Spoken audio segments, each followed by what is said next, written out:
तीसरी पातशाही दे जीवन दी, ते उहदे च भाई पारो जुलकां दा एक बड़ा वड्डा रोल आएगा, जिन्होंने गुरु अमरदास महाराज जी नूं इस चीज़ ते कन्विंस कीता सीगा कि महाराज सानू सालाना रूप दे च एक उर्स, एक इकट्ठ करना चाहिए, जिहदे नाल असीं संगतां नूं बुलाईए, उन्हां नूं उत्साह दईए, उन्हां दा एक पूरे दा पूरा एक सालाना कह लो कि समागम होना चाहिए। वो समागम विसोवा, ये विसाखी का पुराना नाम है। जिवें असीं बचन पढ़ते ना भाई गुरदास जी दीआं वारां दे विच गुरु नानक साहब के प्रकाश के उत्ते की वापरिया, कहन लगे कि इस तरह होए कि जिवें विसोवा आ गया होए। विसाखी इनू पंजाब दीआं फिजावां च पुराने समय तो मेलियां छिंजां वास्ते लोग इस दिन नूं मिथ लैंदे सी। गुरु बाबा जी नूं भाई पारों जुलका ने कहा कि ये संसारी मेले छिंजां तो वध के असीं इस नूं अपने गुरमत के रूप दे विच रंगीए। सो उस तरीके नाल फिर इस फैसटीवल की प्रारंभता होंदी। तीसरे जामे तो 10वें जामे तक पूरा क्या रूप अख्तियार कर लैंदा, इहदा असीं वेरवा फिर 1699 नूं वेख लैंदे आ। पर खैर इत्थे जदों सिखां दा जिक्र आ रहा, जिहड़े गुरु नानक साहब जी दे जीवन प्रसंग नूं, कथा नूं जो भाई बाला जी गुरु अंगद महाराज दे हजूर बैठ के सुनान लगे ने, जिन्हों पैड़ा मोखा अपनी कलम नाल लिखन लगा आ, उत्थे बैठे हुए सिखां दे विच जिन्हां ने हुंगारा भरना है, जिन्हां ने उत्थे बैठ के कोल सुनना आ, उन्हां च पारो जुलका पुन सिख एकू, वो भी एक इहो जिहा सिख उत्थे बैठा है, परमहंस को जास विवेकू, जिहदे विवेक नूं वेख के उसनूं लकब दिता गया परमहंस है। ये बहुत उमदा गुरु महाराज का विवेकी सिख है जी। तजन असारं सार ग्रहिती पै अप की जो हंसन रीति। क्या इहदी खासियत बड़ी है? खासियत ये है तजन असारंग सार गृहती, जिवें कोई कह लो इस तरीके की किसी को एबिलिटी होए भी किसी फोक दे विचों, जिवें चौलों का दाना हुंदा झोने के रूप के अंदर, तो उहदे उत्ते फोक है, विच उहदे चौल है। जे किसी को एबिलिटी है कि विचों वो चौल कढ़ ले तो उहदा उपर वाला फोक छड्ड दे। आपां देखे ना चौल असीं बड़े स्वाद नाल खाने आ, पर जे किते छिलके समेत चौल तुसीं झोने नूं एवें मूँह च पा के चबा लो तो छिलका गले च लगेगा, जो खाधा वो भी बाहर आ जाएगा। इस तरह जानो धरती दे उत्ते बंदे ने जदों आले दुआले दे नाल सांझ पाउणी है, उहदे विचों किहड़ी चीज़ लैण योग है, किहड़ी चीज़ छड्डण योग है, इहदा पता होना बड़ा जरूरी है। अदरवाइज असीं अपने विवेकहीन होके संसार समाज नाल सांझ पावांगे तो उहदे च सारा फायदा लैण दी बजाय नुकसान कर लवांगे। आपां देखिए किते भी तुसीं रवो, बैक होम रवो, उत्थे किहड़ा रहो रीतां सब चंगियां ने, उत्थे किहड़ा समाज सारा चंगा आ, हर तरीके दीयां माड़ियां अलामतां मौजूद ने। बंदा अखां बंद करके हर चीज़ नूं अपनाई जाए, खाई जाए, उस रूप विच चीज़ां नूं करी जाए, ना भाई जीवन खराब भी हो सकता है। इन बिन इत्थे आए इन्हां मुल्खां दे विच भी हर चीज़ ना सुट पाउण योग है, ना अपनाण योग है। विवेक बिरती क्या इहो शख्स आ तजन असारंग सार गृहती, उन्होंने पता है किहड़ी चीज़ तजनी है, किहड़ी चीज़ ग्रहण करनी है। पै अप की जो हंसन हंसन रीति, जिवें हंस की रीति हुंदी है। हंस हंस दे बाबत क्या जाता, हंस दे सामने तुसीं दुध ते पानी रला के एवें रख दिओ, हंस इतना माहर हुंदा, पानी दे विचों दुध पी लैंदा, पानी छड्ड दिंदा। तुसीं कहोगे किस तरीके नाल? व्याख्यान करने वाले सज्जन कहिंदे हंस की चुंझ च कुदरत ने इहो जी एबिलिटी पाई, जिवें ही वो पानी ते रले दुध विच पाउंदा अपनी चुंझ नूं, उस वक्त दुध फुट जांदा। जिहड़े उहदे दुध दे फुट ने सार तत्व वाले, वो वखरे हो जाते, पानी वखरा हो जाता, वो फुट फुट चुग लैंदा विचों, पानी छड्ड दिंदा। ये विवेक बिरती है। संसार दे विचों जो अपनाउण योग अपनाओ, जो त्यागण योग उसनूं त्यागो। भाई ये पारो जुलका जी ये एबिलिटी दे मालक के विवेकू सिख भी गुरु अंगद साहब दे कोल बैठा कथा स्रोत पाउंदा है जी। चौपई सैन सरस एक धिंगा नाई जिन सिੱਖੀ की रीत कमाई। नाल ही कवि जी ने जिक्र किया इत्थे भगत सैन जी वर्गा उन्हां दी बरादरी दे विचों, क्योंकि जिवें समाज नूं बरादरियां च ट्रैडिशनल वे नाल ब्राह्मणी मत मुताबक वंडिया गया सी, ते समाज आलमोस्ट इसे तरीके नाल एक दूजे नूं आवाज़ां दे के बुलाउंदा। कहंदे सैन सरस एक भिंगा नाई, नाई बरादरी दे विचों एक शख्स एक सिख जिहदा नाम भिंगा है, जिन सिੱਖੀ की रीत कमाई। ਜਿਹਨੇ ਸਿੱਖੀ ਦੀ ਵੇ ਆਫ ਲਾਈਫ ਜੀਵਨ ਜਾਚ ਬੜੇ ਸੁੰਦਰ ਢੰਗ ਨਾਲ ਕਮਾਉਣੀ ਕੀਤੀ ਜੀ। ਭਾ ਮੁਰੀਦ ਮੁਰਦੇ ਕੀ ਨਿਆਈ, ਗੁਰੂ ਗੋਰ ਮਹਿ ਕੀਨ ਸਮਾਈ। ਉਹ ਵੀ ਗੁਰੂ ਮਹਾਰਾਜ ਜੀ ਦੇ ਘਰ ਦਾ ਮੁਰੀਦ ਆ, ਤੇ ਮੁਰੀਦ ਆ ਜਿਵੇਂ ਕੋਈ ਮੁਰਦਾ ਹੁੰਦਾ ਹੈ। ਮੁਰਦਾ ਜਿਵੇਂ ਗੌਰ ਵਿੱਚ ਜਾ ਕੇ ਮੜੀ ਵਿੱਚ ਸਮਾ ਜਾਂਦਾ, ਆਪਣੀ ਕੋਈ ਮਰਜ਼ੀ ਨਹੀਂ ਹੁੰਦੀ, ਜਿਵੇਂ ਮਰਜ਼ੀ ਉਹਨੂੰ ਮੜੀ ਦੇ ਵਿੱਚ ਪਾ ਦਿਓ, ਗੌਰ ਦੇ ਵਿੱਚ, ਕਬਰ ਵਿੱਚ ਪਾ ਦਿਓ। ਜਿਹੜਾ ਵਾਕਿਆ 'ਚ ਕਿਸੇ ਆਪਣੇ ਮੁਰਸ਼ਦ ਦਾ ਮੁਰੀਦ ਆ, ਉਹ ਐਵੇਂ ਹੀ ਆਪਣੀ ਮਰਜ਼ੀ ਕੋਈ ਨਹੀਂ ਰੱਖਦਾ, ਉਹ ਆਪਣੇ ਆਪ ਨੂੰ ਬਿਲਕੁਲ ਨਿਵਾ ਦਿੰਦਾ, ਮਿਟਾ ਦਿੰਦਾ ਆਪਣੇ ਮੁਰਸ਼ਦ ਦੇ ਕਹੇ ਮੁਤਾਬਕ। ਭਾਈ ਗੁਰਦਾਸ ਜੀ ਦਾ ਪਦਾ ਆ ਕਿ ਮੁਰਦਾ ਹੋਏ ਮੁਰੀਦ ਨਾ ਗੱਲੀ ਹੋਵਣਾ। ਕਦੀ ਗੱਲਾਂ ਬਾਤਾਂ ਦੇ ਨਾਲ ਅਸੀਂ ਕਿਸੇ ਦੇ ਸਿੱਖ ਨਹੀਂ ਬਣ ਸਕਦੇ। ਇਹ ਬਣਨ ਵਾਸਤੇ ਸਾਨੂੰ ਮੁਰੀਦ, ਮੁਰਦੇ ਦੇ ਨਿਮਿੰਦ ਆਪਣੇ ਆਪ ਨੂੰ ਮਾਰਨਾ ਪਏਗਾ। ਜਿਹਨੂੰ ਬਾਬਾ ਜੀ ਨੇ ਕਿਹਾ, ਸ਼ਬਦ ਮਰਹੋ ਫਿਰ ਜੀਵੋ ਸਦਹੀ।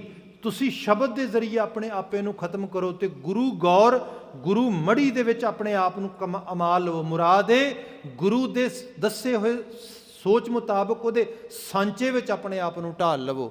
ਜ਼ਿਕਰ ਆਇਆ ਭਾ ਮੁਰੀਦ ਮੁਰਦੇ ਕੀ ਨਿਆਈ, ਗੁਰੂ ਗੋਰ ਮਹਿ ਕੀਨ ਸਮਾਈ।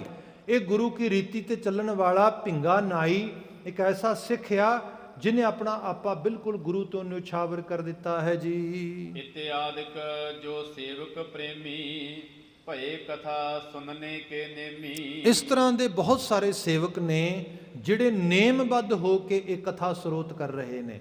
ਫਿਰ ਬਿਟਵੀਨ ਦਾ ਲਾਈਨ ਜੇ ਪੜ੍ਹੀਏ, ਕਵੀ ਜੀ ਨੇ ਪੰਕਤੀ ਇੱਕੋ ਉਹ ਕਾਵ ਟੋਟਾ ਬਿਆਨ ਕੀਤਾ, ਦੱਸਦਾ ਆ ਕਿ ਕਥਾ ਦੇ ਕੰਟੀਨਮ ਦੇ ਵਿੱਚ ਜਦੋਂ ਲਗਾਤਾਰਤਾ ਨਾਲ ਕਥਾ ਵਾਰਤਾ ਚੱਲੀ, ਇਹੋ ਜੀਆਂ ਸਾਰੀਆਂ ਸ਼ਖਸੀਅਤਾਂ ਬੜੇ ਚਾਅ ਤੇ ਉਚੇਚ ਨਾਲ ਗੁਰੂ ਅੰਗਦ ਸਾਹਿਬ ਦੇ ਕੋਲ ਆ ਕੇ ਬੈਠ ਕੇ ਤੇ ਗੁਰੂ ਨਾਨਕ ਸਾਹਿਬ ਦੇ ਜੀਵਨ ਦੇ ਪ੍ਰਸੰਗ ਨੂੰ ਸਰਵਨ ਕਰਦੀਆਂ ਜੀ।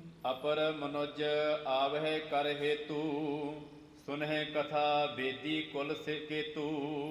ਇਨ ਬਿਨ ਹੋਰ ਬਹੁਤ ਸਾਰੇ ਮਨੁੱਖ, ਅਪਰ ਮਨੁੱਖ, ਬਹੁਤ ਸਾਰੇ ਮਨੁੱਖ ਕਿਆ ਮਨੁਜ ਆਵੇਂ ਕਰ ਹੇਤੂ, ਬੜੀ ਪ੍ਰੀਤ ਦੇ ਨਾਲ ਆਉਂਦੇ।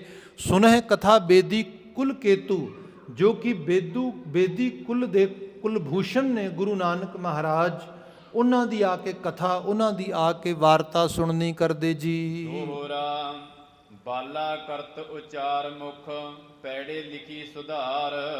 ਭਾਈ ਬਾਲਾ ਜੀ ਆਪਣੇ ਮੁਖ ਤੋਂ ਉਚਰਿਤ ਕਰ ਰਹੇ ਨੇ, ਉਹ ਦੱਸ ਰਹੇ ਨੇ, ਤੇ ਪੈੜੇ ਲਿਖੀ ਸੁਧਾਰ, ਉਹ ਜਿਵੇਂ ਬੋਲੀ ਜਾ ਰਹੀ ਆ ਉਹਦੇ ਵਿੱਚ ਸੁਧਾਈ ਕਰਕੇ ਭਾਈ ਪੈੜਾ ਮੁਖਾ ਜੀ ਉਸ ਨੂੰ ਚੰਗੀ ਤਰ੍ਹਾਂ ਲਿਖ ਰਹੇ ਨੇ। ਲਿਖਾਵਟ ਦਾ ਕਾਰਜ ਹੋ ਰਿਹਾ ਹੈ। ਜਿਨ੍ਹਾਂ ਖਿੱਤਿਆਂ ਇਲਾਕਿਆਂ ਦੇ ਵਿੱਚ ਕਾਲਾ ਅਕਸ਼ਰ ਭੈਂਸ ਬਰਾਬਰ, ਜਿਨ੍ਹਾਂ ਨੂੰ ਨਾ ਲਿਖਾਵਟ ਦਾ ਪਤਾ, ਨਾ ਕਲਮ ਦਾ ਪਤਾ, ਨਾ ਸ਼ਾਹੀ, ਨਾ ਦਵਾਤ ਕਿਸੇ, ਉਹਨਾਂ ਦੇ ਘਰ ਦੇ ਵਿੱਚ ਇਸ ਕਿਸਮ ਦੀ ਬਾਤ ਉਸ ਜ਼ਮਾਨੇ 'ਚ ਹੋ ਰਹੀ ਤੇ ਕਵੀ ਜੀ ਇਸ ਸਾਰੀ ਦਾ ਵੇਰਵਾ ਦੇ ਰਹੇ ਨੇ। ਇਹ ਆਪਣੇ ਆਪ ਵਿੱਚ ਬੜਾ ਵੱਡਾ ਰੈਵੋਲੂਸ਼ਨ ਹੈ। ਇਹ ਆਪਣੇ ਆਪ ਵਿੱਚ ਬੜੀ ਵੱਡੀ ਕਮਾਲ ਦੀ ਚੀਜ਼ ਕਵੀ ਜੀ ਬਿਆਨ ਕਰਦੇ। ਛੋਟਾ ਜਿਹਾ ਰੰਗ ਇਹਦੇ ਨਾਲ ਐਡ ਕਰ ਦੇਣਾ। ਇਸ ਤਰ੍ਹਾਂ ਜਾਣੋ, ਸਾਡੇ ਫੋਕਲੋਰ 'ਚ ਇਹੋ ਜਿਹੀਆਂ ਕਹਾਣੀਆਂ ਮੌਜੂਦ ਨੇ। ਪੁਰਾਣੇ ਸਮੇਂ ਲੋਕੀ ਚਿੱਠੀ ਪੱਤਰ ਲਿਖਾਉਣ ਵਾਸਤੇ ਅਕਸਰ ਕਿਸੇ ਪੜ੍ਹੇ ਲਿਖੇ ਬੰਦੇ ਕੋਲ ਜਾਂਦੇ। ਪੜ੍ਹੇ ਲਿਖੇ ਬੰਦੇ ਜਿਹੜੇ ਕੋਈ ਸ਼ਾਹੂਕਾਰਾ ਵਗੈਰਾ ਕਰਦੇ, ਉਹਨਾਂ ਦੇ ਕੋਲ ਮੁਨਸ਼ੀ, ਉਹਨਾਂ ਨੇ ਆਪਣੇ ਮੁਨੀਮ ਰੱਖੇ ਹੁੰਦੇ ਜਿਹੜੇ ਇਸ ਤਰੀਕੇ ਦੀ ਕਾਰਗੁਜ਼ਾਰੀ, ਉਹਨਾਂ ਦੇ ਵਹੀ ਖਾਤੇ ਸੰਭਾਲਦੇ। ਉਹੀ ਫਿਰ ਨਾਲ ਦੀ ਨਾਲ ਜੇ ਕਿਤੇ ਕੁਝ ਉਹਨਾਂ ਦੇ ਜਾਣਕਾਰ ਜਾਂ ਲੋਕਾਂ ਨੂੰ ਕੁਝ ਲਿਖਣ ਪੜ੍ਹਨ ਦੀ ਲੋੜ ਪੈਂਦੀ ਤੇ ਉਹ ਫਿਰ ਉਹਦੇ ਵਿੱਚ ਵੀ ਮਦਦ ਕਰ ਦਿੰਦੇ। ਕੋਈ ਸ਼ਾਹੂਕਾਰ ਆ ਤੇ ਉਹਦਾ ਮੁਨੀਮ ਬੈਠਾ ਹੱਟ ਦੇ ਉੱਤੇ, ਤੇ ਸ਼ਾਹੂਕਾਰ ਕੋਲ ਇੱਕ ਪਿੰਡ ਤੋਂ ਸ਼ਖਸ ਆਉਂਦਾ ਤੇ ਉਹ ਕਹਿੰਦਾ ਆ ਕੇ, ਮੈਂ ਜੀ ਪੱਤਰੀ ਲਿਖਵਾਉਣੀ ਹੈ। ਉਹ ਕਹਿੰਦਾ ਜੀ ਜ਼ਰੂਰ ਲਿਆਓ, ਇਹਦੇ ਇੰਨੇ ਫੀਸ ਲੱਗੇਗੀ। ਉਸਨੇ ਕੋਈ 4 ਆਨੇ ਕਿ 5 ਆਨੇ ਫੀਸ ਦੱਸੀ। ਉਸ ਆਏ ਹੋਏ ਸ਼ਖਸ ਨੇ ਪੇ ਕਰ ਦਿੱਤੀ। ਉਸਨੇ ਮੁਨੀਮ ਨੂੰ ਆਵਾਜ਼ ਮਾਰੀ ਵੀ ਇਹਦੀ ਪੱਤਰੀ ਲਿਖ ਦੇ। ਮੁਨੀਮ ਕੋਲ ਉਹ ਸ਼ਖਸ ਜਾ ਕੇ ਬੈਠ ਗਿਆ। ਉਸਨੇ ਆਪਣੀ ਕਲਮ ਚੱਕੀ, ਕਹਿ ਲਓ ਪੈਨ, ਤੇ ਪੇਪਰ ਕੱਢਿਆ ਤੇ ਉਸਨੇ ਕਿਹਾ ਜੀ ਦੱਸੋ ਕਿਸ ਗਿਰਾਂ, ਕਿਸ ਪਿੰਡ ਇਹ ਪੱਤਰੀ ਜਾਣੀ ਹੈ। ਉਸਨੇ ਪਿੰਡ ਦਾ ਨਾਮ ਦੱਸਿਆ। ਉਹ ਜਿਵੇਂ ਹੀ ਪਿੰਡ ਦਾ ਨਾਮ ਦੱਸਿਆ, ਉਹਨੇ ਕਾਗਜ਼ ਤੇ ਨਹੀਂ ਲਿਖਿਆ, ਉਸਨੇ ਚੱਕ ਕੇ ਕਲਮ ਵਾਪਸ ਦਵਾਤ ਵਿੱਚ ਪਾ ਦਿੱਤੀ, ਪੇਪਰ ਵਾਪਸ ਰੱਖ ਦਿੱਤਾ। ਕਹਿਣ ਲੱਗਾ ਕਿ ਭਾਈ 2 ਦਿਨ ਬਾਅਦ ਆਈ, ਫਿਰ ਚਿੱਠੀ ਲਿਖਾਂਗਾ, ਮੇਰਾ ਪੈਰ ਦੁਖਦਾ ਹੈ। ਤੇ ਉਹ ਵਾਪਸ ਸ਼ਾਹੂਕਾਰ ਕੋਲ ਆ ਗਿਆ। ਸ਼ਾਹੂਕਾਰ ਨੂੰ ਕਹਿੰਦਾ ਮੇਰੇ 5 ਆਨੇ ਵਾਪਸ ਦੇ। ਸ਼ਾਹੂਕਾਰ ਕਹਿੰਦਾ ਭਾਈ ਉਹ ਕਿਉਂ, ਪੱਤਰੀ ਲਿਖਾ ਲਈ ਤੂੰ? ਕਹਿੰਦਾ ਜੀ ਤੇਰੇ ਬੰਦੇ ਨੇ ਪੱਤਰੀ ਨਹੀਂ ਲਿਖੀ। ਆਪਣੇ ਮੁਨੀਮ ਨੂੰ ਪੁੱਛ ਲੈ, ਉਹ ਪੱਤਰੀ ਲਿਖਣ ਤੋਂ ਨਾਟ ਗਿਆ, ਉਹ ਜਵਾਬ ਦੇ ਗਿਆ। ਉਹ ਕਹਿੰਦਾ ਪੱਤਰੀ ਨਹੀਂ ਲਿਖਣੀ, ਮੇਰਾ ਪੈਰ ਦੁਖਦਾ। ਉਹ ਕਹਿੰਦਾ ਮੁਨੀਮ ਪੈਰ ਦੁਖਦਾ? ਬੁਲਾਇਆ ਉਸਨੂੰ। ਕਹਿਣ ਲੱਗਾ ਮੁਨੀ ਪੱਤਰੀ ਲਿਖ। ਕਹਿਣ ਲੱਗਾ ਜੀ ਮੈਂ ਕਿਹੜਾ ਨਾ ਕੀਤੀ, ਇਹਨੂੰ ਕਿਹਾ 2 ਦਿਨ ਬਾਅਦ ਆਈ ਲਿਖ ਦਿਆਂਗਾ, ਮੇਰਾ ਪੈਰ ਦੁਖਦਾ। ਕਹਿੰਦਾ ਦੇਖੋ ਜੀ ਆਹ ਗੱਲ ਕਹੀ ਉਸਨੇ ਮੈਨੂੰ। ਉਹ ਕਹਿੰਦਾ ਮੁਨੀਮ ਤੂੰ ਨੌਕਰੀ ਕਰਨੀ ਹੈ ਕਿ ਨਹੀਂ ਕਰਨੀ? ਤੂੰ ਗਾਹਕ ਨੂੰ ਵਾਪਸ ਭਜਵਾ ਰਿਹਾ ਹੈ, ਸਵੇਰੇ ਸਵੇਰੇ ਬੋਹਣੀ ਦਾ ਸਮਾਂ ਆ, 5 ਆਨੇ ਉਹਨੇ ਦਿੱਤੇ ਨੇ, ਪੱਤਰੀ ਲਿਖ, ਆਪਣੀ ਕਮਾਈ ਹੋਏਗੀ। ਤੇ ਉਸ ਰੂਪ ਵਿੱਚ ਤੋਰ ਕਹਿੰਦਾ ਨਹੀਂ ਜੀ ਮੈਂ ਪੱਤਰੀ ਨਹੀਂ ਲਿਖ ਸਕਦਾ। ਉਹ ਕਹਿੰਦੇ ਉਹ ਕਿਉਂ? ਕਹਿਣ ਲੱਗਾ ਜੀ ਮੈਂ ਤੋਂ ਪੁੱਛਿਆ ਕਿਹੜੇ ਪਿੰਡ ਜਾਣੀ ਹੈ, ਪਿੰਡ ਦਾ ਨਾਂ ਦੱਸਿਆ। ਮੈਨੂੰ ਪਤਾ ਆ ਜਿਹੜੇ ਪਿੰਡ 'ਚ ਪੱਤਰੀ ਜਾਣੀ ਉੱਥੇ ਇੱਕ ਵੀ ਬੰਦਾ ਪੱਤਰੀ ਪੜ੍ਹਨ ਵਾਲਾ ਨਹੀਂਗਾ, ਇੱਕ ਵੀ ਬੰਦਾ ਚਿੱਠੀ ਪੜ੍ਹਨ ਵਾਲਾ ਨਹੀਂਗਾ। ਇਹ ਪੱਤਰੀ ਲਿਖਣੀ ਮੈਂ ਹੈ, ਜਿਹੜੇ ਪਿੰਡ ਜਾਣੀ ਉੱਥੋਂ ਸਵੇਰੇ ਫਿਰ ਸੁਨੇਹਾ ਆ ਜਾਣਾ, ਉਸੇ ਵਕਤ ਉਹਨਾਂ ਨੇ ਕਹਿਣਾ ਵੀ ਚਿੱਠੀ ਆਈ ਹੈ, ਬੰਦਾ ਭੇਜੋ। ਤੁਸੀਂ ਉਹਨਾਂ ਕੋਲੋਂ 4 ਪੈਸੇ ਲੈ ਕੇ ਮੈਨੂੰ ਕਹਿਣਾ ਜਾ ਕੇ ਚਿੱਠੀ ਪੜ੍ਹ ਕੇ ਆ। ਮੈਂ ਹੀ ਲਿਖਣੀ ਹੈ ਤੇ ਮੈਂ ਹੀ ਪੜ੍ਹਨੀ ਹੈ। ਇਸ ਕਰਕੇ ਇਹਨੂੰ ਕਹਿ ਰਿਹਾ 2 ਦਿਨ ਬਾਅਦ ਆਈ, ਮੇਰਾ ਪੈਰ ਦੁਖਦਾ, ਮੇਰੇ ਤੋਂ ਤੁਰਿਆ ਨਹੀਂ ਜਾਂਦਾ। ਇਹ ਹਾਲਤ ਸਮਾਜ ਦੀ ਸੀ, ਨਾ ਕਿਸੇ ਨੂੰ ਲਿਖਣਾ ਆਵੇ ਨਾ ਕਿਸੇ ਨੂੰ ਪੜ੍ਹਨਾ ਆਵੇ। ਆਪਾਂ ਗੁਰੂ ਗ੍ਰੰਥ ਸਾਹਿਬ ਮਹਾਰਾਜ ਦੀ ਸਿੱਖੀ ਕਮਾਉਣ ਦੀ ਸਾਨੂੰ ਮਹਾਰਾਜ ਨੇ ਹੁਕਮ ਕੀਤਾ ਹੈ। ਗੁਰੂ ਗ੍ਰੰਥ ਸਾਹਿਬ ਸ਼ਬਦ ਦੇ ਰੂਪ ਦੇ ਵਿੱਚ ਆ। ਬਕੌਲ ਮਸਕੀਨ ਜੀ ਮੈਂ ਛੋਟੀ ਜੀ ਬਾਤ ਕਰ ਦੇਣਾ, 70ਵਿਆਂ ਦੇ ਵਿੱਚ ਖਾਸ ਕਰਕੇ ਪੋਲੀਟੀਕਲ ਕਹਿ ਲਓ ਕਿ ਰੀਜ਼ਨਸ ਕਰਕੇ, ਉਸ ਮੋਟਿਵ ਕਰਕੇ ਪੰਜਾਬ ਦੀ ਫਿਜ਼ਾਨ ਦੇ ਵਿੱਚ ਡੇਰਾਵਾਦ ਵਧਿਆ ਤੇ ਅਜੀਬ ਤਰ੍ਹਾਂ ਦਾ ਜਿਹੜਾ ਸਾਰੇ ਹਾਲਾਤ ਵਿਗੜਨ ਲੱਗੇ। ਲੋਕੀ ਕਹਿੰਦੇ ਨਹੀਂ ਜੀ ਨਹੀਂ, ਗੁਰੂ ਗ੍ਰੰਥ ਸਾਹਿਬ ਤੇ ਬੀਤੇ ਦੀ ਗੱਲ ਆ, ਸਾਨੂੰ ਸ਼ਖਸੀ ਗੁਰੂ ਚਾਹੀਦਾ ਹੈ, ਸ਼ਖਸੀ ਦੇਹਧਾਰੀ ਗੁਰੂ ਦੇ ਕਨਸੈਪਟ ਦੀਆਂ ਗੱਲਾਂ ਹੋਣ ਲੱਗ ਗਈਆਂ, ਇਹ ਸਭ ਚੀਜ਼ਾਂ। ਖੈਰ ਇਸ ਤਰੀਕੇ ਦੀ ਬਾਤ ਹੋਈ। ਉਹਨਾਂ ਨੂੰ ਕਈਆਂ ਲੋਕਾਂ ਨੇ ਸਵਾਲ ਪੁੱਛਿਆ, ਕਹਿਣ ਲੱਗਾ ਜੀ ਕਮਾਲ ਆ, ਤੁਸੀਂ ਕਹਿੰਦੇ ਹੋ ਬੰਦੇ ਦੀ ਪੂਜਾ ਨਹੀਂ ਹੋਣੀ ਚਾਹੀਦੀ, ਕਾਗਜ਼ ਨਾਲੋਂ ਤੇ ਬੰਦਾ ਚੰਗਾ, ਤੁਸੀਂ ਕਾਗਜ਼ ਦੀ ਪੂਜਾ ਕਰਦੇ ਹੋ। ਕਾਗਜ਼ ਦੀ ਪੂਜਾ ਨਾਲੋਂ ਤੇ ਬੰਦੇ ਦੀ ਪੂਜਾ ਠੀਕ ਹੈ, ਉਹ ਤੇ ਜੀਵੰਤ ਰੂਪ ਆ, ਕਾਗਜ਼ ਤੇ ਹੈ ਵੀ ਨਿਰਜਿੰਦ। ਐਸਾ ਪੱਥਰ ਪੂਜ ਲਿਆ, ਐਸਾ ਕਾਗਜ਼ ਪੂਜ ਲਿਆ, ਇੱਕ ਹੀ ਗੱਲ ਆ। ਉਹ ਕਹਿੰਦੇ ਸੱਜਣਾ ਇੱਕ ਪਾਲੀ ਆਪਣੀ ਗੱਲ ਤੇ ਹੀ ਰਹੀ, ਤੂੰ ਸਾਨੂੰ ਕੀ ਕਹਿ ਰਿਹਾ, ਤੁਸੀਂ ਕਾਗਜ਼ ਪੂਜਕ ਹੋ। ਇੱਕ ਪਾਲੀ ਮੈਂ ਤੇਰੀ ਬਾਤ ਦਾ ਜਵਾਬ ਦੇਣਾ। ਗੁਰੂ ਗ੍ਰੰਥ ਸਾਹਿਬ ਦੇ ਅੱਜ ਦੇ ਹਾਲਾਤਾਂ ਦੇ ਵਿੱਚ ਇਹਦੇ ਅੰਗ ਨੇ, ਪੰਨੇ ਨੇ 1430, ਇਹਦੇ 1430 ਅਸੀਂ ਪੇਜਸ ਦੇਖਦੇ ਹਾਂ ਉਸ ਰੂਪ ਦੇ ਵਿੱਚ, ਗਿਣਤੀ ਦੇ ਅੰਦਰ। ਟ੍ਰੈਡੀਸ਼ਨਲ ਵੇ ਨਾਲ ਹੱਥ ਲਿਖਤ ਸਰੂਪ ਹੁੰਦੇ ਸੀ, ਕਿਸੇ ਦੀ ਗਿਣਤੀ 700 ਹੁੰਦੀ ਸੀ, ਕਿਸੇ ਦੀ 1000 ਹੁੰਦੀ ਸੀ, ਕਿਸੇ ਦੀ 1200 ਹੁੰਦੀ ਸੀ, ਲਿਖਾਈ ਤੇ ਡਿਪੈਂਡ ਕਰਦਾ ਸੀਗਾ। ਜਦੋਂ ਪੱਥਰ ਦੇ ਛਾਪੇਖਾਨੇ ਆਏ ਉਦੋਂ ਪੱਥਰ ਦੇ ਛਾਪੇਖਾਨੇ ਨਾਲ ਇੱਕ ਰੂਪ ਤੈਅ ਕਰ ਦਿੱਤਾ। 1430 ਇੱਕ ਰੂਪ ਵਿੱਚ ਇਹਦਾ ਪੱਕਾ ਸਟਰਕਚਰ ਬਿਲਡ ਕਰ ਦਿੱਤਾ। ਚਲੋ 1430 ਮੰਨ ਲੈਂਦੇ, 1430 ਪੇਜਸ ਐਗਜ਼ੈਕਟਲੀ ਇਸੇ ਤਰੀਕੇ ਨਾਲ ਉਹ ਜਿਹੜੇ ਲਗਾ ਲਏ ਜਾਣ, ਜਿਲਤਬੱਧ ਕਰ ਦਿੱਤੇ ਜਾਣ। ਜਿਲਤਬੱਧ ਕਰਕੇ ਉਹਨਾਂ ਨੂੰ ਇਸ ਰੂਪ ਦੇ ਵਿੱਚ ਜਿਹੜਾ ਹੈ ਖੋਲ ਕੇ, ਜਿਹਨੂੰ ਪ੍ਰਕਾਸ਼ ਕਰਨਾ ਕਿਨੇ ਰੱਖ ਦਿੱਤਾ ਜਾਏ, ਰੁਮਾਲਾ ਪਾ ਦਿੱਤਾ ਜਾਏ, ਉਹਦੇ ਉੱਤੇ ਗੁਰਬਾਣੀ ਦਾ ਇੱਕ ਅੱਖਰ ਨਾ ਲਿਖਿਆ ਜਾਏ, ਇੱਕ ਅੱਖਰ ਵੀ। ਸਿਰਫ 1430 ਪੰਨੇ ਹੋਣ, ਜਿਲਦ ਹੋਏ, ਤੁਸੀਂ ਬਾਕੀ ਸਭ ਕੁਝ ਉਸੇ ਰੂਪ ਵਿੱਚ ਕਰਦੇ ਹੋ। ਤੇ ਕਿਸੇ ਸਿੱਖ ਨੂੰ ਜਾ ਕੇ ਕਹੋ ਕਿ ਇਹਨੂੰ ਮੱਥਾ ਟੇਕ, ਪਰ ਇਹਦੇ ਤੇ ਗੁਰਬਾਣੀ ਦਾ ਅੱਖਰ ਕੋਈ ਨਹੀਂ ਲਿਖਿਆ, ਇਹ ਸਿਰਫ ਖਾਲੀ ਹੈ। ਕਹਿੰਦੇ ਜੇ ਉਹ ਬੀਇੰਗ ਏ ਸਿੱਖ ਨੂੰ ਥੋੜੀ ਜਿਹੀ ਵੀ ਸਮਝ ਹੈ, ਉਹ ਕਹੇਗਾ ਭਲਿਆ ਮੈਂ ਮੱਥਾ ਨਹੀਂ ਟੇਕਾਂਗਾ। ਕਿਉਂ? 1430 ਪੇਜਸ ਨੇ ਪੂਰੇ, ਜਿਲਦ ਵੀ ਹੈ, ਉਹਨੂੰ ਪੀੜੇ ਤੇ ਵੀ ਰੱਖਿਆ ਆ ਨਾ। ਭਲਿਆ ਇਹ ਇਕੱਲੀ ਗੱਲ ਕਾਗਜ਼ ਦੀ ਨਹੀਂ, ਗੱਲ ਜਿਲਦ ਦੀ ਨਹੀਂ, ਗੱਲ ਪੀੜੇ ਦੀ ਨਹੀਂ, ਗੱਲ ਇਹ ਹੈ ਉਹਦੇ 'ਚ ਲਿਖਿਆ ਕੀ ਹੈ। ਇਹ ਇਸ਼ਕ ਹੈ ਉਸ ਲਿਖੇ ਦੇ ਨਾਲ, ਜੋ ਅੱਖਰ, ਜੋ ਸ਼ਬਦ, ਜੋ ਦੇ ਵਿੱਚ ਪਾਇਆ ਅਮਾਇਆ ਗਿਆ ਆ, ਉਹਦੀ ਬਾਤ ਹੈ। ਇਸ ਕਰਕੇ ਜਿਨ੍ਹਾਂ ਨੂੰ ਸ਼ਬਦ ਗੁਰੂ ਦੇ ਲੜ ਲਾਇਆ, ਕਿੱਡਾ ਵੱਡਾ ਰੈਵੋਲੂਸ਼ਨ ਗੁਰੂ ਬਾਬਾ ਜੀ ਲੈ ਕੇ ਆਏ। ਤੁਸੀਂ ਸੋਚ ਕੇ ਦੇਖੋ ਜਰਾ। ਈਵਨ ਜਦੋਂ ਅਸੀਂ ਲਿਟਰੇਚਰ ਪੜ੍ਹਦੇ ਹਾਂ, ਟ੍ਰੈਡੀਸ਼ਨਲ ਲੈਵਲ 'ਤੇ ਫੋਕਲੋਰ ਨੂੰ ਦੇਖਦੇ ਹਾਂ, ਇਹ ਚੀਜ਼ਾਂ ਰਹੀਆਂ। ਕਿਸੇ ਨੇ ਕਹਿਣਾ ਇਹ ਤਾਂ ਗੁਰੂ ਅੰਗਦ ਸਾਹਿਬ ਦੀ ਗੱਲ ਹੋ ਰਹੀ ਹੈ, ਜਿਨ੍ਹਾਂ ਨੇ ਅੱਖਰ ਅਭਿਆਸ ਦੇ ਵਿੱਚ ਵੱਡਾ ਕਾਰਗੁਜ਼ਾਰੀ ਪਾਈ, ਗੁਰਮੁਖੀ ਅੱਖਰਾਂ ਨੂੰ ਮੋਡੀਫਿਕੇਸ਼ਨ ਕੀਤੀ, ਉਹਨਾਂ ਨੂੰ ਨਵੇਂ ਸਿਰੇ ਤੋਂ ਬ੍ਰਹਮੀ ਤੇ ਲੰਡਿਆਂ ਦੀ ਲਿਪੀ ਤੋਂ ਤਿਆਰ ਕਰਵਾਇਆ, ਇਹ ਸਾਰਾ ਕਾਰਜ ਕੀਤਾ। ਅਦਰਵਾਈਜ਼ ਜੇ ਟ੍ਰੈਡੀਸ਼ਨ ਵਿੱਚ ਦੇਖੀਏ ਤੇ ਕਾਗਜ਼ ਆਮ ਨਹੀਂ ਸੀ ਮੁਯੱਸਰ ਹੁੰਦਾ। ਮੈਂ ਤੁਹਾਡੀ ਅਸੀਸ ਨਾਲ ਕੁਝ ਮੈਨੂਸਕ੍ਰਿਪਚਰ ਤੇ ਕੰਮ ਕੀਤਾ ਆ, ਜਿਹੜੇ ਹੱਥ ਲਿਖਤ ਸਰੂਪ ਹੁੰਦੇ ਗੁਰੂ ਗ੍ਰੰਥ ਸਾਹਿਬ ਮਹਾਰਾਜ ਦੇ, ਉਹਨਾਂ ਦੇ ਵਿੱਚ ਬਹੁਤ ਸਾਰੀਆਂ ਬੀੜਾਂ, ਖਾਰੀਆਂ ਬੀੜਾਂ ਕਹਿੰਦੇ ਆ ਅਸੀਂ। ਕਿਉਂ? ਕਿਉਂਕਿ ਉਹਦੇ 'ਚ ਬਾਣੀ ਵੀ ਲਿਖੀ ਤੇ ਕੁਝ ਐਕਸਟਰਾ ਚੀਜ਼ ਵੀ ਲਿਖੀ। ਮੋਸਟਲੀ ਪੋਥੀਆਂ ਦੇ 'ਚ ਅਸੀਂ ਦੇਖਿਆ, ਉਹਨਾਂ ਦੇ ਪਿਛਲੇ ਹਿੱਸੇ 'ਚ ਜਾ ਕੇ ਕਿਸੇ ਨੇ ਇਹ ਲਿਖ ਦਿੱਤਾ ਸ਼ਾਹੀ ਬਣਾਉਣ ਦਾ ਫਾਰਮੂਲਾ, ਇਹ ਲਿਖਿਆ ਉਹਦੇ 'ਚ, ਇਹਦਾ ਤਰੀਕਾ ਆਇਆ ਜੀ। ਕਿਉਂ? ਕਿਉਂਕਿ ਕਾਗਜ਼ ਘਰ 'ਚ ਕੋਈ ਹੁੰਦਾ ਹੀ ਨਹੀਂ ਸੀਗਾ, ਅੱਜ ਵਰਗਾ ਸਮਾਂ ਥੋੜ੍ਹਾ ਸੀਗਾ। ਵਹੀ ਖਾਤੇ ਪਏ ਨੇ, ਕਾਪੀਆਂ ਪਈਆਂ, ਨਾ ਇੱਕੋ ਹੀ ਕਾਗਜ਼ ਹੈ, ਉਹ ਵੀ ਪੋਥੀ ਸਾਹਿਬ ਵਾਲਾ। ਮਤੇ ਐਸਾ ਨਾ ਹੋਏ ਕੱਲ ਨੂੰ ਕਿਤੇ ਸ਼ਾਹੀ ਬਣਾਉਣ ਦੀ ਲੋੜ ਪੈ ਜਾਏ ਕੁਝ ਲਿਖਣ ਵਾਸਤੇ ਤੇ ਸਾਨੂੰ ਯਾਦ ਹੀ ਨਾ ਰਹੇ। ਇੱਕ ਕੰਮ ਕਰਦੇ ਹਾਂ, ਪੋਥੀ ਦੇ ਪਿੱਛੇ ਲਿਖ ਦਿੰਦੇ ਹਾਂ। ਕਿਸੇ ਨੇ ਦਸਵੰਧ ਦੀ ਕੋਈ ਰਕਮ ਦੇ ਦਿੱਤੀ, ਕਿਸੇ ਨੂੰ ਪਿੱਲਾ ਗੁਰੂ ਮਹਾਰਾਜ ਦੇ ਕੋਲ ਪਹੁੰਚਾ ਦੀ, ਜਾਂ ਖਾਲਸਾ ਪੰਥ ਦੀ ਅਮਾਨਤ ਆ, ਮੈਂ ਦਸਵੰਧ ਦੇਣਾ ਚਾਹੁੰਦਾ, ਜਦੋਂ ਕਿਤੇ ਕੋਈ ਖਾਲਸਾ ਪੰਥ ਦੇ ਵਹੀਰ ਦੀ ਪ੍ਰਾਪਤੀ ਹੋਈ ਉਹਨਾਂ ਨੂੰ ਇਹ ਮੇਰੀ ਅਮਾਨਤ ਪਹੁੰਚਾ ਦਿਆ ਜੇ। ਉਹਨੇ ਕਿਹਾ ਮਾਇਆ ਦਾ ਕੰਮ ਆ, ਗੁਰੂ ਕੀ ਅਮਾਨਤ ਆ, ਕਿਤੇ ਖਿਆਮਤ ਨਾ ਹੋ ਜਾਏ, ਕਿਤੇ ਮੇਰੇ ਤੋਂ ਵਰਤੀ ਨਾ ਜਾਏ, ਇਸ ਕਰਕੇ ਕੀਤਾ ਕੀ ਜਾਏ, ਇਹਨੂੰ ਕਿਤੇ ਪੱਕਾ ਲਿਖ ਦਈਏ ਵੀ ਜਦੋਂ ਕਿਤੇ ਖਾਲਸਾ ਪੰਥ ਦੇ ਆਗੂਆਂ ਨਾਲ ਮੁਲਾਕਾਤ ਹੋਈ ਉਹਨਾਂ ਨੂੰ ਇਹ ਮਾਇਆ ਪਹੁੰਚਾਉਣੀ ਹੈ। ਲਿਖਾਂਗੇ ਕਿੱਥੇ? ਘਰ ਵਿੱਚ ਪੋਥੀ ਪਈ ਏ, ਇਹਦੇ ਤੇ ਲਿਖ ਦਿੰਦੇ ਹਾਂ। ਸੋ ਉਹਦੇ ਪਿੱਛੇ ਲਿਖ ਦਿੱਤਾ ਵੀ ਇੰਨੀ ਦਸਵੰਧ ਦੀ ਮਾਇਆ ਫਲਾਂ ਸ਼ਖਸ ਦੇ ਕੇ ਗਿਆ ਤੇ ਉੱਥੇ ਪਹੁੰਚਾਉਣੀ ਹੈ। ਕਿਉਂ? ਕਿਉਂਕਿ ਕਾਗਜ਼ ਤੇ ਮੁਯੱਸਰ ਹੀ ਨਹੀਂ ਸੀ ਆਮ ਕਰਕੇ। ਹੋਰ ਦੇਖੋ ਤੁਸੀਂ, ਜਦੋਂ ਕਿਤੇ ਕੋਈ ਕਿਸੇ ਪਿੰਡ ਗਿਰਾਂ ਦੇ ਵਿੱਚ ਗੁਰੂ ਮਹਾਰਾਜ ਦਾ ਸਰੂਪ ਆਉਣਾ, ਪ੍ਰਕਾਸ਼ਿਤ ਹੋਣਾ, ਵੱਡੀ ਗਿਣਤੀ ਨਫਰੀ ਨੇ ਆ ਕੇ ਦੇਖਣਾ, ਦੇਖੀਏ ਤੇ ਸਹੀ ਪੋਥੀ ਹੁੰਦੀ ਕਿਵੇਂ ਦੀ ਹੈ। ਲੋਕਾਂ ਜਿਨ੍ਹਾਂ ਨੇ ਅੱਜ ਤੱਕ ਅੱਖਰ ਨਹੀਂ ਸੀ ਦੇਖਿਆ ਉਹਨਾਂ ਆ ਕੇ ਦੇਖਣਾ ਅੱਖਰ ਲਿਖੇ ਕਿਵੇਂ ਜਾਂਦੇ ਨੇ, ਆ ਕੇ ਦੇਖੀਏ ਤੇ ਸਹੀ। ਈਵਨ ਇੱਥੋਂ ਤੱਕ ਅਜੇ ਤੱਕ ਵੀ ਹੈ, ਕਈ ਵਾਰੀ ਕੁਝ ਸੱਜਣ ਆਉਂਦੇ, ਉਹ ਖਾਸ ਕਰਕੇ ਬਜ਼ੁਰਗ ਮਾਈਆਂ ਤੁਸੀਂ ਦੇਖਿਆ ਹੋਏ, ਜਦੋਂ ਮਹਾਰਾਜ ਦੇ ਸਰੂਪ ਤੋਂ ਹੁਕਮਨਾਮਾ ਲੈਣ ਲੱਗਦਾ ਕੋਈ ਸੱਜਣ, ਉਹ ਪਿੱਛੇ ਆ ਕੇ ਖੜ ਜਾਂਦੇ, ਇਸ ਤਰੀਕੇ ਨਾਲ ਦੇਖੀ ਜਾਂਦੇ। ਇਹਨੂੰ ਅੱਜ ਕੱਲ੍ਹ ਕਹਿੰਦੇ ਮਨਮਤ ਆ। ਬਾਣੀ ਜਦੋਂ ਕੋਈ ਹੁਕਮ ਲੈ ਰਿਹਾ ਹੈ ਤੁਸੀਂ ਆਰਾਮ ਨਾਲ ਬੈਠ ਕੇ ਸਰੋਤ ਕਰੋ ਉਸ ਨੂੰ, ਇਹ ਗੁਰਮਤ ਆ। ਉਸ ਨੂੰ ਇਸ ਰੂਪ ਵਿੱਚ ਰੁਮਾਲਾ ਚੱਕ ਕੇ ਤੱਕਣਾ ਨਾ, ਜਦੋਂ ਰੁਮਾਲਾ ਸਾਹਿਬ ਪੋਥੀ ਸਾਹਿਬ ਤੋਂ ਚੱਕਣਾ, ਗੁਰੂ ਗ੍ਰੰਥ ਸਾਹਿਬ ਮਹਾਰਾਜ ਤੋਂ ਚੱਕਣਾ, ਉਦੋਂ ਹੀ ਚੱਕਣਾ ਜਦੋਂ ਉਹਨੂੰ ਪੜ੍ਹਨਾ ਆ। ਈਵਨ ਆਪ ਦੇਖੋਗੇ ਜਦੋਂ ਅਸੀਂ ਸਮਾਪਤੀ ਕਰਦੇ ਹਾਂ, ਸਪੋਜ਼ ਕਰੋ ਦੀਵਾਨ ਲੱਗਾ, ਦੀਵਾਨ ਦੀ ਸਮਾਪਤੀ ਹੋਈ, ਅਸੀਂ ਮਹਾਰਾਜ ਦਾ ਸਰੂਪ ਚੱਕ ਕੇ ਪੋਥੀ ਨੂੰ ਸੰਤੋਖਣ ਲੱਗੇ ਹਾਂ। ਤੁਸੀਂ ਕਦੀ ਦੇਖਿਆ ਹੋਵੇਗਾ ਜਿਹੜੇ ਗੁਰਮੁਖ ਸੱਜਣ ਪਾਠੀ ਸਾਹਿਬਾਨ ਨੇ, ਈਵਨ ਉਹ ਅਜੇ ਹੁਣ ਹੁਕਮਨਾਮਾ ਲੈ ਕੇ ਹਟੇ ਸੀ, ਦੁਬਾਰਾ ਰੁਮਾਲਾ ਸਾਹਿਬ ਉਤਾਰ ਕੇ ਹੁਣ ਸੰਤੋਖਣਾ ਹੈ ਪੋਥੀ ਨੂੰ, ਪਰ ਉਸ ਤੋਂ ਪਹਿਲਾਂ ਇੱਕ ਵਾਰੀ ਫਿਰ ਸ਼ਬਦ ਪੜ੍ਹਦੇ ਨੇ, ਕਿਉਂਕਿ ਰੀਤ ਬਣਾ ਦਿੱਤੀ ਪੱਕੀ।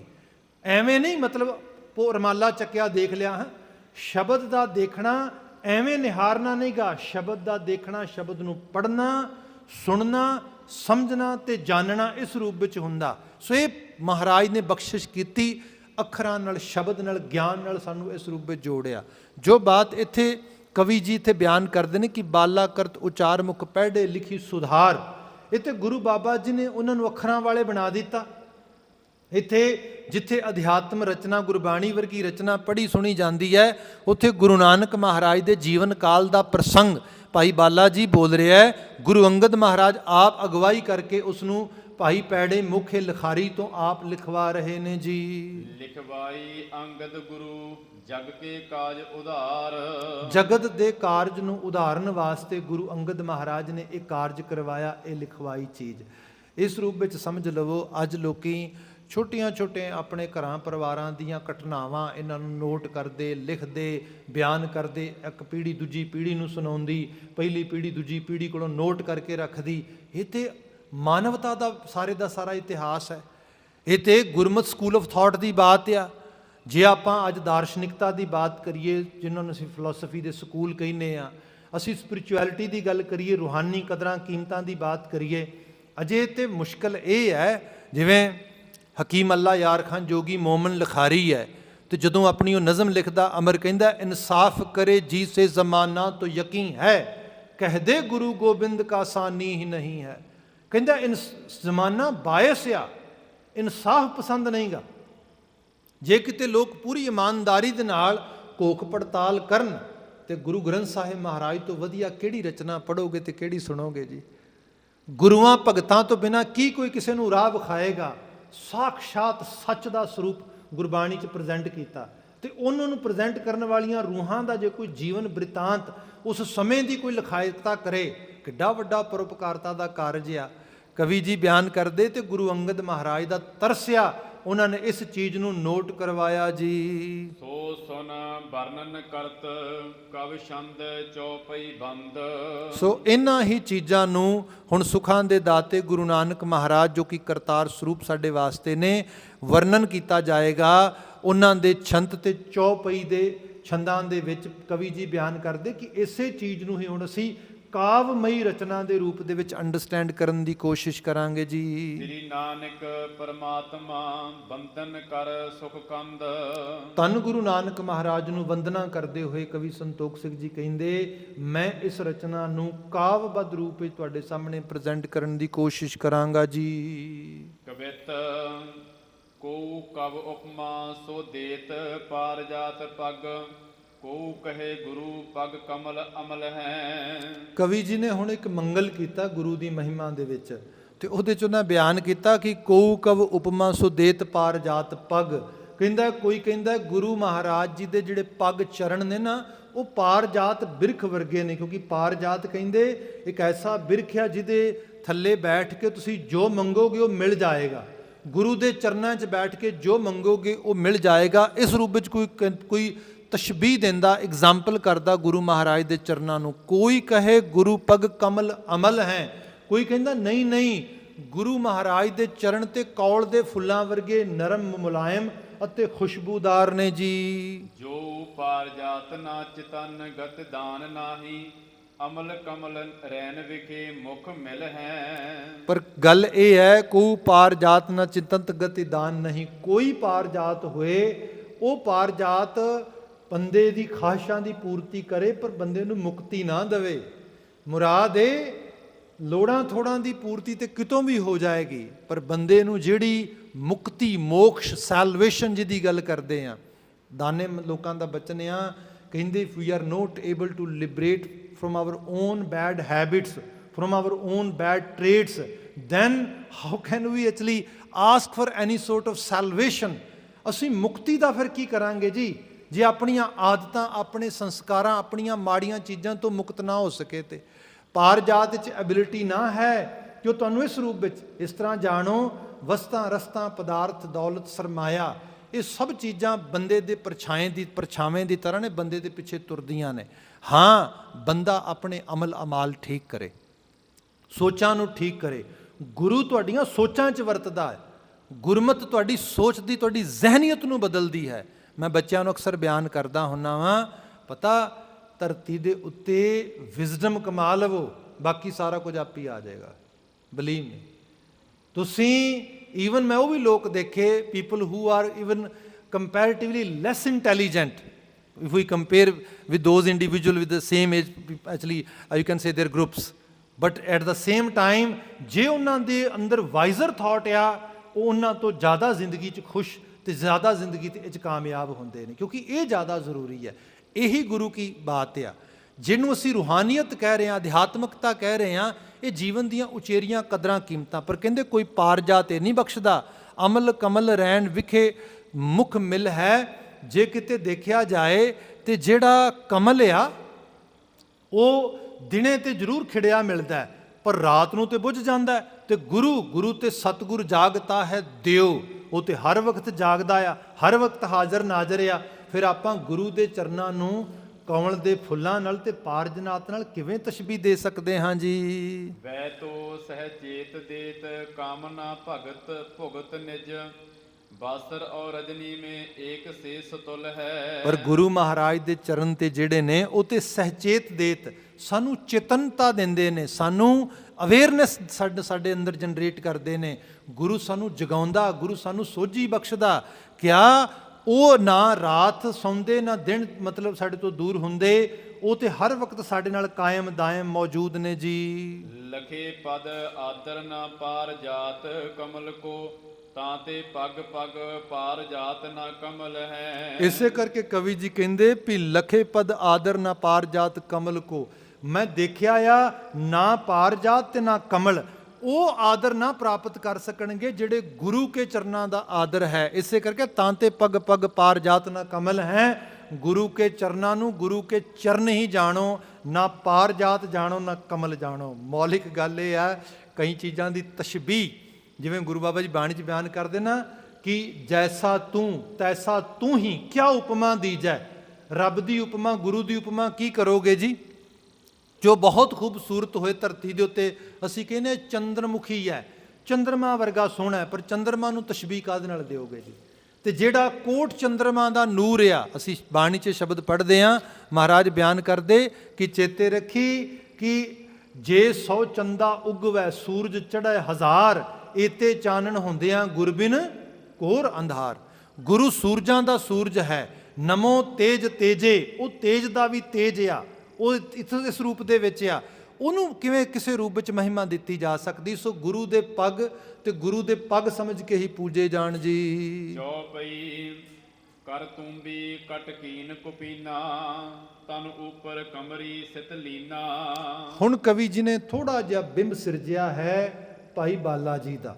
ਉਹਨਾਂ ਦੀ ਦਿੱਖ ਕੈਸੀ ਹੈ, ਕਹਿੰਦੇ ਹੱਥ 'ਚ ਤੁੰਬੀ ਫੜੀ ਹੈ, ਕਟਕੀਨੀ ਕੁਪੀਨਾ, ਉਹਨਾਂ ਨੇ ਲੰਗੋਟੀ ਲਾਈ ਹੋਈ ਹੈ, ਤਨ ਉੱਪਰ ਕਮਰੀ ਸਿਤ ਲੀਨਾ, ਤਨ ਦੇ ਉੱਤੇ ਉਹਨਾਂ ਨੇ ਕਮਲੀ ਇਸ ਤਰੀਕੇ ਨਾਲ ਮਾਰੀ ਹੈ। ਕਿਉਂਕਿ ਅੱਜ ਕੱਲ੍ਹ ਆ ਜਿਹੜੇ ਸੀਤੇ ਕੱਪੜੇ ਪਾਉਣ ਵਾਲੇ, ਬਾਹਾਂ ਵਾਲੇ ਤੇ ਲੱਤਾਂ ਨੂੰ ਪ੍ਰੋਪਰ ਇਸ ਰੂਪ ਦੇ ਵਿੱਚ, ਇਹ ਟ੍ਰੈਡੀਸ਼ਨ ਬੜੀ ਰੀਸੈਂਟ ਹੈਗੀ ਹੈ।